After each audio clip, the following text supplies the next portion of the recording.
Je pense que je vais partager ces réflexes qui me passent dans la tête ce matin. Et ceci est dédié d'abord aux parents.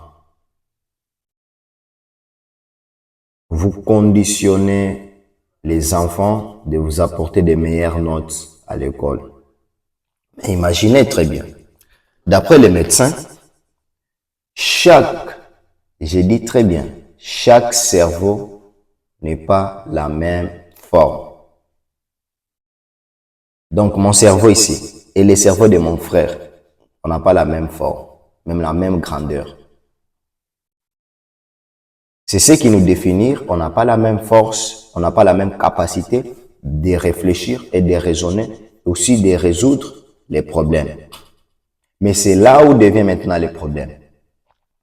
Comment vous jugez un enfant qui vous a amené un 0 en mathématiques, un 5 en français, un 10 en histoire. À la fin de l'année, l'enfant redouble la classe. Pourquoi ça? Vous ne trouvez pas que ce système éducatif est injuste?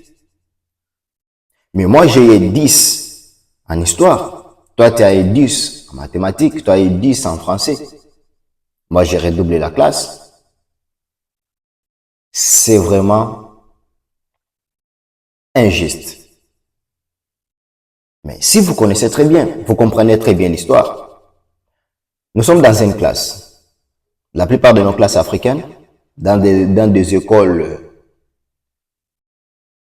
pas privées, des écoles conventionnelles, on a au moins 100 élèves dans une classe, ou 100 étudiants. C'est-à-dire 100 cerveaux différents, 100 forces, 100 énergies différentes. Et les notions qu'on partage, qu'on enseigne, on enseigne une seule leçon.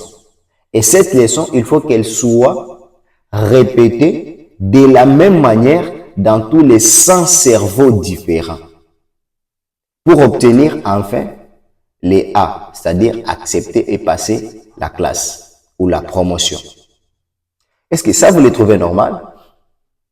Mais si vous prenez l'enfant qui avait eu 10 à l'histoire, les placer seulement commencer à étudier l'histoire, c'est un génie, n'est-ce pas? L'enfant qui avait eu 10 en mathématiques, lui passer commencer à faire seulement la mathématique, c'est un génie, n'est-ce pas? C'est-à-dire, tellement que nos cerveaux